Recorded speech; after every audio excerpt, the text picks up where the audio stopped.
DMTV Info, votre chaîne d'information en temps réel. La politique, la santé, le sport, les faits de société, la musique, les rumeurs et bien plus encore. Vous découvrirez cela dans notre chaîne DMTV Info.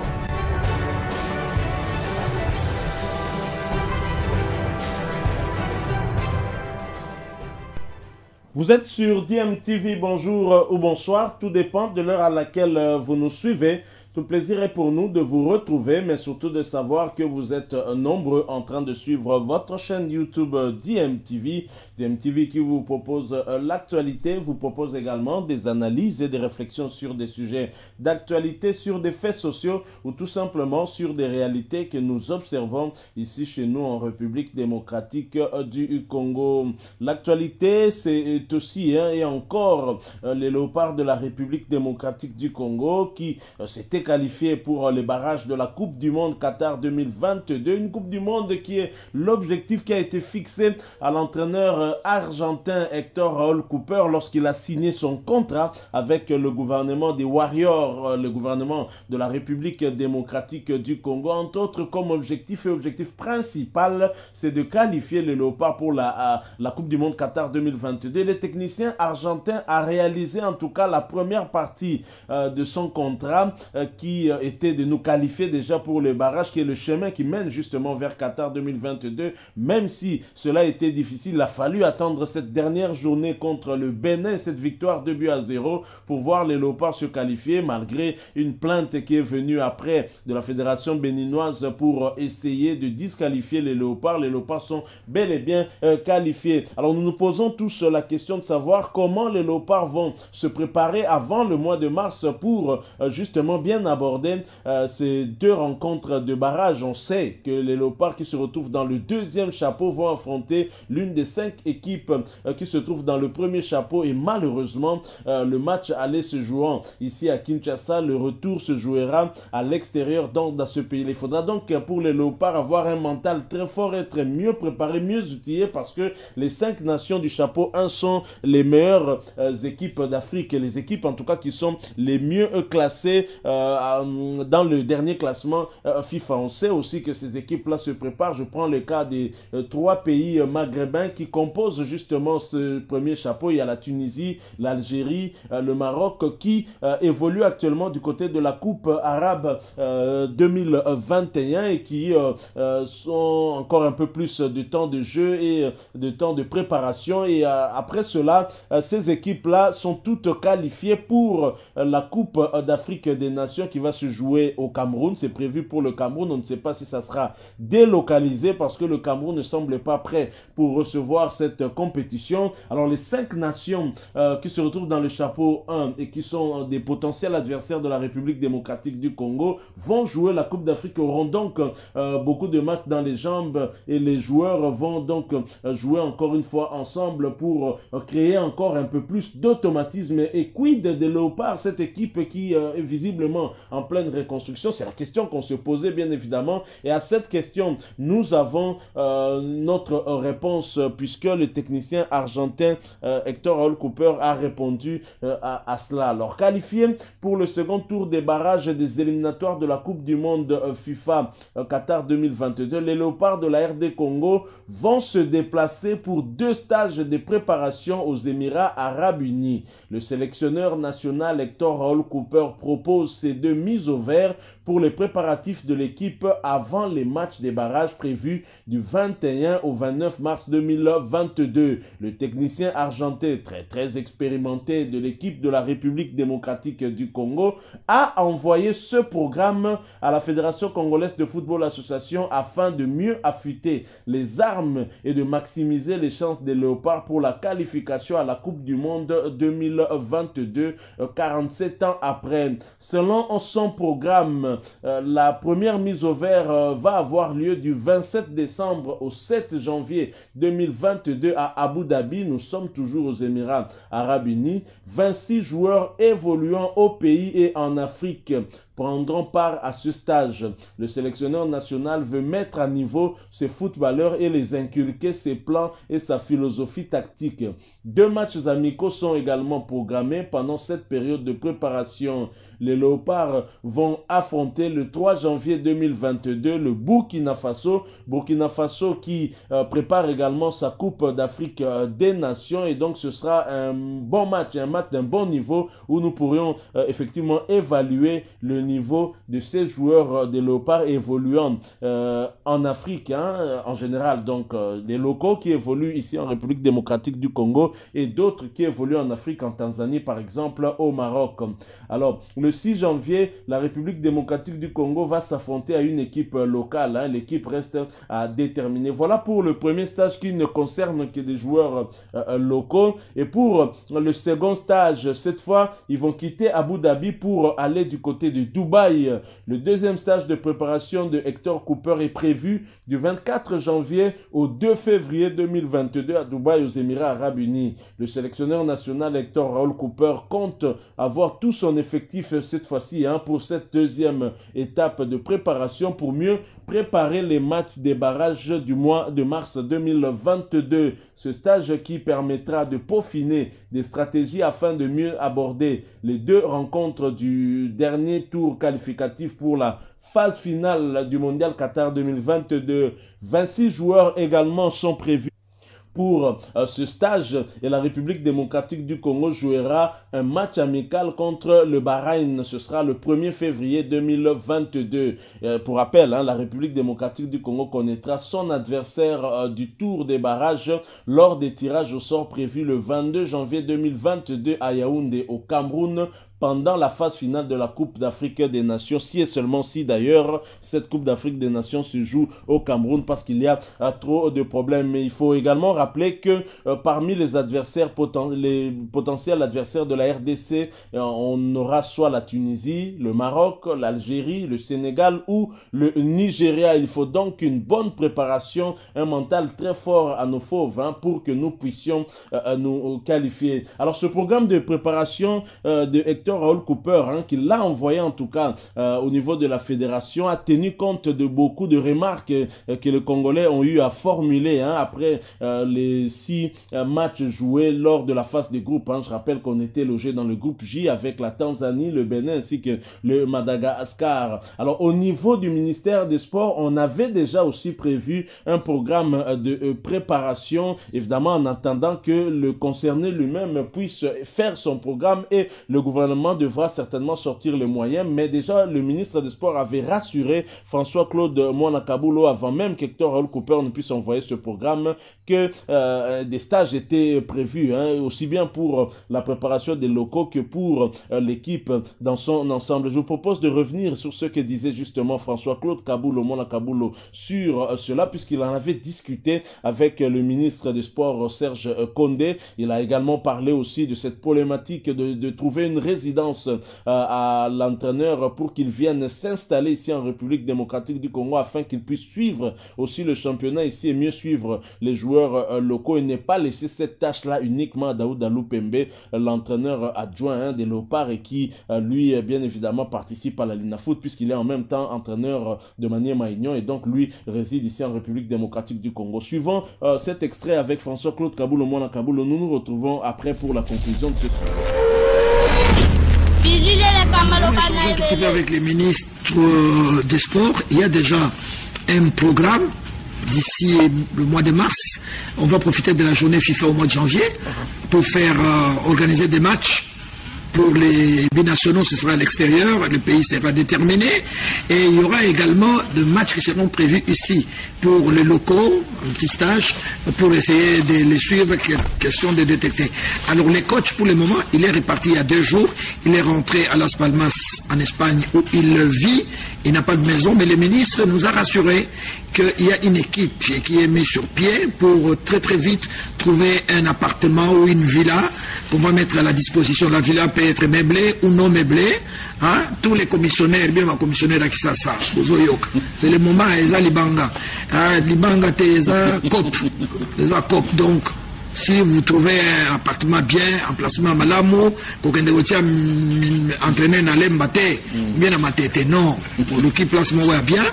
Hein? Donc un appartement meublé ou non meublé, le ministère va meubler, il y aura un véhicule de service à sa disposition. Quand il va revenir au mois de décembre, à ce moment-là, il va commencer le boulot. Mais en attendant, nous pouvons proposer à notre ami Daoud, pourquoi pas avec la structure, vous autres, localement, vous pouvez déjà faire la détection des locaux, n'est-ce pas? Nous avons eu des réunions dernièrement, bon, je crois qu'on ne peut pas dévoiler les secrets ici sur ce plateau, oui. La fédération est en train de se pencher, nous avons des tournois, nous avons des organisations qui seront faites sur le plan national au niveau de la fédération. Je crois que nous sommes en train de nous y penser. C'est un problème qui concerne tout le monde. Il n'y a personne qui a le monopole de connaissance de quoi que ce soit. Je crois que c'est un problème qui concerne la République. C'est lui qui a de la matière, c'est lui qui peut apporter un plus-value. Sera toujours la bienvenue. Nous allons toujours prêter oreille. Oui, très bien. On compte sur vous, oui, Ndongala. Oui, monsieur le directeur, je voulais revenir sur ce que vous avez dit tantôt sur l'adresse exacte et physique de notre sélectionneur. C'est très très important. Vous vous souvenez avec moi qu'en Afrique, on a eu des entraîneurs comme Hervé Renard qui a fait des prouesses quand il était en Zambie et au Maroc. Pourquoi? Parce qu'il habitait le pays. Il habitait le pays. Il avait les réalités sur le terrain. Tout à fait. Voilà. Quand il faut que chaque fois que le sélectionneur, après 2-3 matchs, il doit rentrer, ce n'est pas évident. Imagine, pour l'instant, l'Europe, c'est l'hiver. Ici, nous sommes encore, il fait très chaud. Tout ça, ça joue. Il doit vraiment éviter avec nous et vivre les réalités. Et puis, je ne sais pas, la délégation technique est là. Pourquoi ne pas le permettre quand il sera installé à Kinshasa, par exemple, faire des navettes à l'intérieur, pourquoi pas aller visualiser. Ça, c'est prévu, hein? C'est sa mission. Il a ça dans son salaire. C'est très important. Dans son contrat, il a ça. Voilà. Comme il est en Europe, en attendant qu'il ait une maison ici, il peut faire la prospection parce qu'il y a des joueurs. Il y a le joueur Silas. C'est un jeune que j'ai recruté quand j'étais à MK. Non, c'est un jeune que j'ai recruté quand j'étais à MK étranger. C'est un fils de Kaouka. Je peux vous répondre, c'est un jeune que vous connaissez, l'ancien Eyenga, supporter de CP. C'est Eyenga que nous avait proposé, moi et le président Max. Ce petit, c'était un petit de Kaouka. C'est moi qui l'ai lancé au premier match avec club MK. Le jour que Mabélé était fracturé. C'est le premier match que Silla a joué avec MK en Ligue 1. Donc c'est un jeune qui aujourd'hui dans la configuration dans le 1 contre 1 c'est le futur Mbappé. Oui. Il a des dribbles, il a de la vitesse. Il faut faire très attention avec ces jeunes parce que c'est un jeune, il a un football enthousiaste. Et avec le niveau qu'il atteint au niveau de Stuttgart, je l'ai suivi. Aujourd'hui, c'est un plus-value. Son retour, son apport sera très très important. Parce qu'il vous joue sur toute la ligne d'attaque. Parce que lui, sa particularité, il joue les deux pieds. Et en plus, il est décidé. Voilà, nous sommes de retour. Vous l'avez suivi, hein, Kabulo Mwana Kabulo qui avait discuté avec le ministre des Sports qui avait déjà évoqué cette possibilité d'une préparation dans un pays étranger. Maintenant, on en sait un peu plus. Le choix d'Hector Raoul Cooper est un choix, en tout cas, sur les Émirats Arabes Unis. Il a préféré les Émirats Arabes Unis, Abu Dhabi, ainsi que Dubaï pour ce stage. Et le premier stage va avoir lieu rien que pour les joueurs locaux et ceux qui évoluent en Afrique. Probablement parce que Hector Raoul Cooper a tenu compte du programme des différents championnats européens qui vont continuer en tout cas à évoluer pendant cette période-là, hein, période où va se faire le premier stage des léopards de la RDC, stage prévu du 27 décembre au 7 janvier. Alors le deuxième stage maintenant, c'est celui qui est prévu du 24 janvier au 2 février. Pendant cette période, c'est vrai que ce sera une sorte de pause hein, pour beaucoup de championnats européens, mais difficile hein, pour voir quand même des équipes libérer leurs joueurs. Je ne pense pas qu'Hector Raoul Cooper puisse avoir la majorité de son effectif compte tenu des calendriers des différents clubs. Et comme ce ne sera pas en tout cas une fenêtre FIFA, les clubs ne seront pas obligés de libérer les joueurs. Je prends l'exemple du Racing Club de Lens de Gaël Kakuta. Le Racing Club de Lens de Gaël Kakuta va jouer son dernier match. Ce sera la réception de Marseille le 23 janvier 2021, soit 24 heures avant le début de ce stage à Dubaï. Et le deuxième match de Lens après, ce sera une petite pause. C'est prévu le 6 février. Donc le stage va s'arrêter le 2 février évidemment, qui ça part du 24 4 janvier au 2 février. Mais difficile hein, de voir Lens alors que le club ne sera pas obligé de libérer le joueur, libérer Gaël Kakuta dans ces conditions, surtout qu'un joueur comme Gaël Kakuta est un joueur précieux pour le Racing Club de Lens. C'est un joueur qui, ma foi, a aussi trop de problèmes physiques. Est-ce que son club, le Racing Club de Lens, va le libérer? Question mark. Je vois aussi mal le Standard de Liège, par exemple, laisser partir en stage Jackson Mouleka, Samuel Bastien et Merveille Bopé, alors qu'il y aura des matchs de championnat aussi. Hein, c'est vrai, un peu proche de cette période-là, parce que le programme de Standard indique que le Standard va avoir un match, ce sera au mois de février, c'est vrai, certes, hein, même s'il y aura cette courte pause. Mais bien évidemment, au mois de janvier aussi, le Standard de Liège va accueillir le Football Club de Bruges. Ce sera le 22 janvier 2021. Et 4 jours plus tard, soit le 26 janvier, ce sera le déplacement sur le terrain de KAS Eupen de Edo Okayembe avant la réception de Malines le 29 janvier 2021. Donc, en pleine période de stage de Hector Hall Cooper, le Standard de Liège aura des matchs, ou plutôt toutes les équipes qui évoluent en Jupiler Pro League, hein, le championnat belge de première division, auront des matchs. Donc, même Edo Okayembe, qui est également un pilier pour son équipe de Eupen, aura du mal hein, à répondre à la convocation d'Hector Raoul Cooper. Et pourtant, le technicien argentin espérait avoir tous ses joueurs, tout son effectif, justement pour peaufiner cette dernière étape de préparation avant les matchs de avant cette double confrontation des barrages. Ce sera donc compliqué. Je ne vois vraiment pas les clubs libérer ces joueurs, surtout que le Standard est mal en point au classement. Le Standard a des difficultés et je vois très mal le Standard libérer ces joueurs. Donc Hector Raoul Cooper risque, et même pour ce deuxième stade, à faire avec les joueurs évoluant plus en Afrique hein, et du côté en Afrique, disons, parce que ceux qui sont ici au pays et ceux qui évoluent dans d'autres pays africains tels que la Tanzanie, l'Angola peut-être, le Maroc, peut-être hein, ajouter à cela un joueur comme Ben Malango qui évolue déjà aux Émirats Arabes Unis. Donc voilà un peu la difficulté qu'aura Hector Raoul Cooper par rapport à son programme qui ne correspond pas tout à fait au calendrier FIFA. Difficile aussi dans cette période de trouver en tout cas des dates hein, correspondant à ce calendrier FIFA pour espérer avoir tous les joueurs. Alors, mais comme ces joueurs-là sont des professionnels, je pense qu'ils pourront venir toujours se greffer avec ceux qui auront fait ce stage-là. Hector Raoul Cooper essaiera en tout cas de trouver cet équilibre nécessaire avant ces deux rencontres. C'est dans la difficulté donc il va se préparer, alors que les autres nations, les 9 autres nations qualifiées pour ces barrages auront la Coupe d'Afrique des Nations pour jouer, donc ils pourront récupérer très certainement l'ensemble de leurs joueurs, ce qui ne sera pas le cas pour la République démocratique du Congo. Donc voilà donc un handicap, une difficulté supplémentaire que nous allons avoir, mais on n'a pas de choix. Il faudra donc avoir un mental de gagnant, un mental très très fort pour que nous puissions nous en sortir hein, de ces deux rencontres. Donc à 2 pas de la Coupe du Monde Qatar 2022, le gouvernement en tout cas visiblement va mettre les moyens, espérant que les choses aillent pour le mieux. Mais en tous les cas, le point positif dans ce programme d'Hector Raoul Cooper, c'est qu'il répond quand même à plusieurs critiques. Hein. Il y a beaucoup de gens qui voulaient voir Hector Raoul Cooper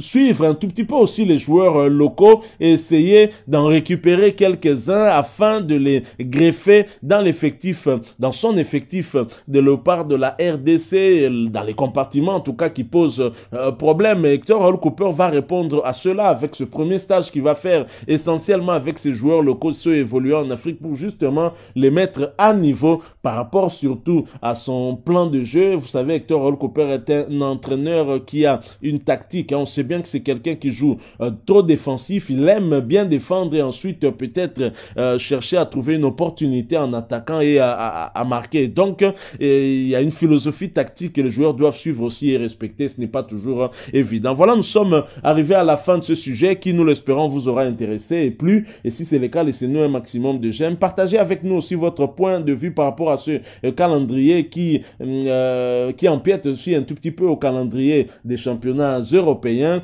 Et laissez-nous en commentaire votre point de vue. Merci de vous abonner si vous êtes nouveau ou ancien sur cette chaîne, hein, que vous ne vous êtes pas encore abonné. N'oubliez pas d'activer la petite cloche de notification en cliquant tout simplement sur celle que vous verrez apparaître dès que vous serez abonné, parce qu'elle va vous permettre de ne plus rien manquer des prochaines vidéos que nous vous proposerons. Encore une fois, merci. Nous espérons vous retrouver bientôt avec un autre sujet d'actualité. En attendant, portez-vous bien et DMTV vous dit au revoir.